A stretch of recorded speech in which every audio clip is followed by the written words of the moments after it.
En fait, l'infiltration est lymphoplasmocytaire, d'accord? C'est l'infiltration maladie et lymphoplasmocytaire. Après, en fait, le clone peut plutôt s'exprimer sous une forme lymphocytaire, avec un petit clone plasmocytaire, et du coup, on privilégiera plutôt les médicaments à visée lymphoïde, enfin lymphocytaire si vous voulez. Alors que si l'expression maladie s'exprime, je vais prendre un exemple plutôt clinique, parce que ça sera plus facile. Je vais prendre un exemple, le patient s'exprime plutôt sous un mode ganglionnaire. C'est-à-dire, c'est une infiltration lymphoplasmocytaire, c'est bien un Waldenström, sauf que le pic est tout petit et pas important. Par contre, l'expression maladie est très tumorale ganglionnaire et rate par exemple. Donc ça, c'est plutôt une expression lymphocytaire et du coup, on va privilégier plutôt les immunochimiothérapies comme dans la leucémie lymphoïde chronique. Inversement, l'expression est plutôt plasmocytaire avec un pic très haut, des signes d'hyperviscosité assez importants. Et à ce moment-là, on utilisera plutôt en fait les drogues comme les inhibiteurs du protéasome associés à la chimiothérapie. Voilà.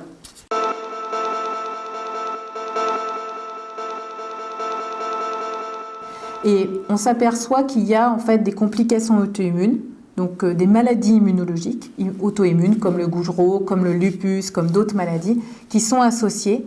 Et on pense que c'est le clone pathologique qui a corrompu le système immunitaire et qui a fait exprimer cette maladie. Et que de toucher le clone malade, ça permet de diminuer la symptomatique auto-immune.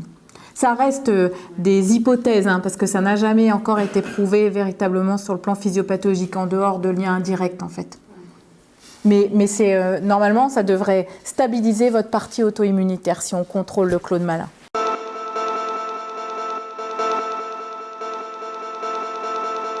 C'est là où la différence se fait. Dans la LLC, il n'y a jamais de brutalité d'expression comme ça. On a le temps, ou alors c'est on n'a jamais vu de docteur, mais on a le temps. Ce qui n'est pas le cas du Waldenström. Parfois, on voit les malades, il faut les traiter tout de suite parce qu'ils sont graves cliniquement. Voilà. Et sur cette hyperviscosité-là. Sur cette hyperviscosité, parfois, on est même obligé de faire des plasmaphéreses. Il y en a peut-être eu au départ. Les plasmaphéreses, c'est parce que c'est tellement, cette protéine est tellement importante, c'est dans le sang périphérique qu'on veut l'enlever tout de suite. Donc, en fait, on fait des plasmaphéreses pour enlever cette protéine, pour diminuer ce risque, cette hyperviscosité. Parce que ça, s'il n'y a qu'une chose vraiment à retenir, c'est ça, parce que ça, c'est un risque. Un risque, ça peut entraîner des séquelles chez les patients. Donc, c'est vraiment à prendre en compte très rapidement.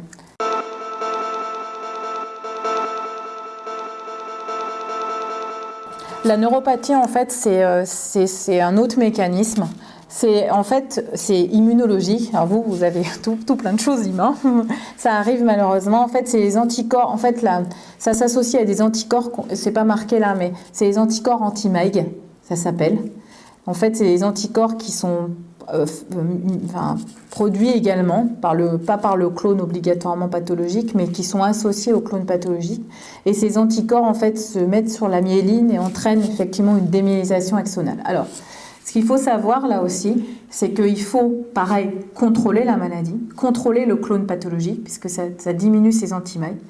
Que parfois, en fait, quand on met en route un traitement, il ne faut pas se désespérer, parce que parfois, on ne voit pas l'efficacité du tout. Au bout de 3 mois, au bout de 6 mois, parfois, il faut attendre plus d'1 année pour qu'on ait l'efficacité des anticorps. Parce que là, l'immunothérapie a toute sa place, en l'occurrence sur ces neuropathies-là.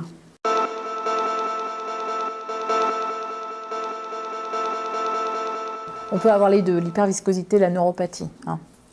La neuropathie, c'est encore des choses qu'on ne comprend pas très bien, qui fait maintenant on commence à beaucoup discuter avec les neurologues parce qu'on n'est pas très bon sur ça. On espère que les nouveaux traitements amélioreront cette symptomatique-là, parce que vraiment c'est celle qui nous ennuie le plus, parce qu'on n'est pas très bon sur les conséquences pour les patients.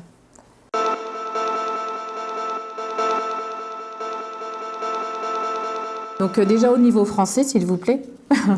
Donc au niveau français, en fait, le philo, ça s'appelle le French Innovative Leukemia Organization, on est obligé de mettre des trucs en anglais.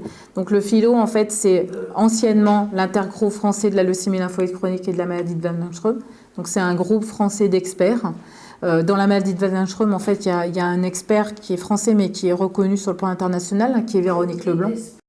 Les experts, en fait, ce sont des médecins. Donc, moi, je fais partie du philo. Alors, expert, c'est un mot un peu grandiloquent pour dire, en fait, qu'on s'intéresse et on travaille sur cette maladie, aussi bien donc, sur le plan des patients, mais aussi sur le plan de la recherche translationnelle, c'est-à-dire les essais cliniques, voire, pareil, la recherche fondamentale. Voilà.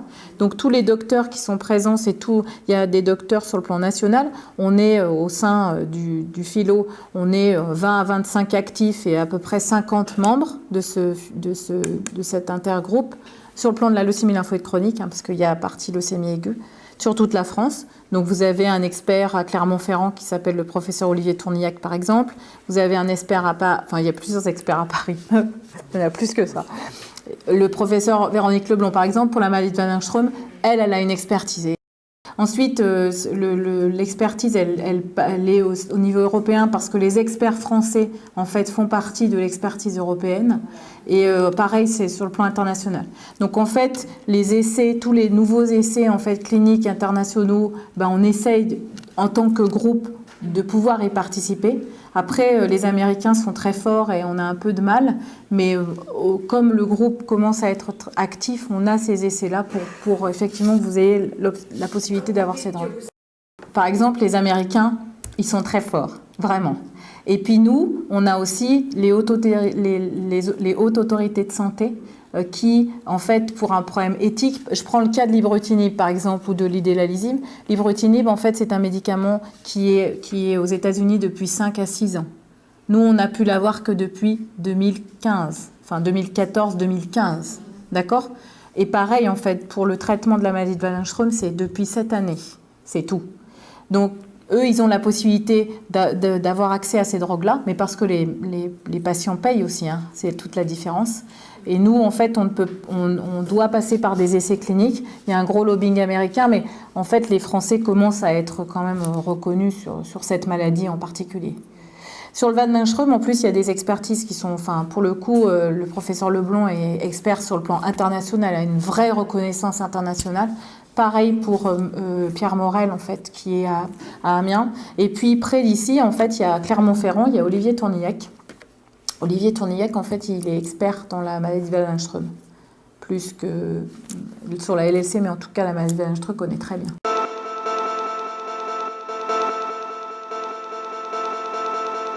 Sur des formes familiales comme ça, puis là, vous avez quand même...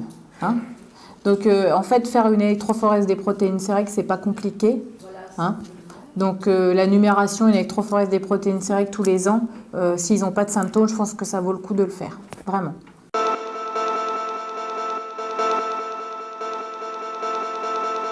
L'ibrutinib, en fait, ce que je vous ai dit, la toxicité, les toxicités potentielles, c'est ça peut donner de la diarrhée, première chose, mais de la diarrhée, c'est-à-dire vous êtes obligé d'acheter 40 rouleaux de papier toilette. Non, vraiment. Donc ça peut être vraiment de la diarrhée. Mais après, c'est pareil, ça peut survenir sur les 2 ou 3 premiers mois. Enfin bon. Et puis on met des traitements symptomatiques. Donc la diarrhée. Deuxième chose, les troubles hémorragiques, ça c'est tout le monde. Les troubles de l'hémostase primaire. Ça peut aller juste des gingivorragies, je saigne un tout petit peu dans la bouche, je saigne un tout petit peu du nez, ou j'ai des tout petits bleus, voire l'hémorragie, enfin des hématomes importants. Donc ça, c'est à voir. Troisième toxicité potentielle, c'est le cœur. Ça peut induire des troubles du rythme du cœur. C'est pour ça qu'il faut, avant de mettre les patients sous un Imbruvica, vérifier comment va leur cœur. Est-ce que ça va, faire un ECG, tout ça. Ça, c'est les tox essentiels. Mais on peut ne rien avoir du tout, d'accord ? Ça peut très bien passer. Ça a très peu de toxicité en fait hématologique par rapport à la chimiothérapie conventionnelle. Et l'autre chose, c'est que en fait tous ces symptômes disparaissent quasiment après la première année de traitement. Où là, n'interviennent que quelques effets secondaires, mais vraiment les gros effets secondaires disparaissent. Pour les hémorragies ou les hématomes, après 2 mois de traitement, normalement tout disparaît parce que les troubles de l'hémostase s'amendent.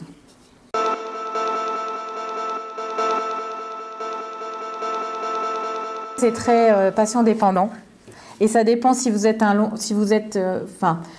normalement c'est assez rapide quand même, c'est-à-dire sur les symptômes, sur les 2-3 premiers mois, vous devriez déjà ça devrait être effectif sur le pic en particulier. Après, on peut avoir sur d'autres signes, d'autres symptômes entre le 3e et le 6e mois.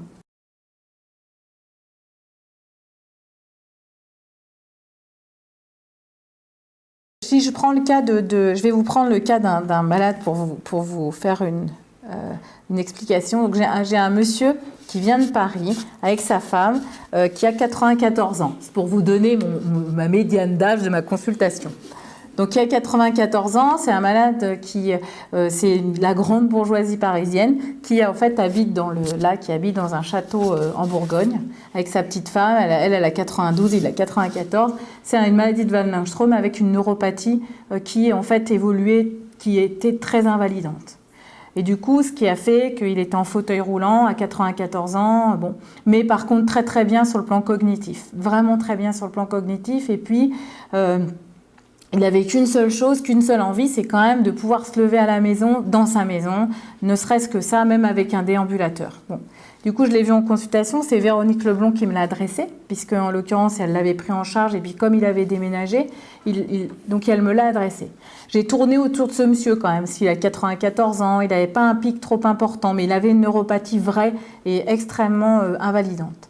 Donc j'ai fait le choix de faire quelque chose parce que je me suis dit on va tester. Donc on lui a fait de l'immunothérapie seule, donc du rituximab en monothérapie tout seul. On a fait 1 injection par semaine, 4 injections, et puis on a fait 4 injections en consolidation. Ça c'est parfois des options que l'on peut utiliser pour les neuropathies seules sans qu'il y ait une maladie progressive. Donc ça, on a fait ça. Et là, on est à plus d'une année. Parce que bon, il n'y avait pas peu d'effets au départ. Et puis là, on est à 1 année. Et en fait, je le revois tous les 3 mois en consultation. Et donc maintenant, il recommence à se lever, à prendre son déambulateur, à commencer à pouvoir faire des trucs dans sa maison, alors qu'il ne pouvait rien faire du tout avant. Alors, c'est pas grand-chose, mais n'empêche que c'est bien. On a quand même essayé de faire quelque chose. Et vous voyez qu'il faut parfois attendre très longtemps parce que là, on est à plus d'1 année de la dernière injection de Maptera. Je me suis dit, c'est foutu, c'est foutu. Et là, ça commence. Et donc, je pense qu'il va arriver à remarcher dans sa maison. Bon, c'est un cas, c'est juste pour dire qu'il ne faut parfois pas désespérer et être patient.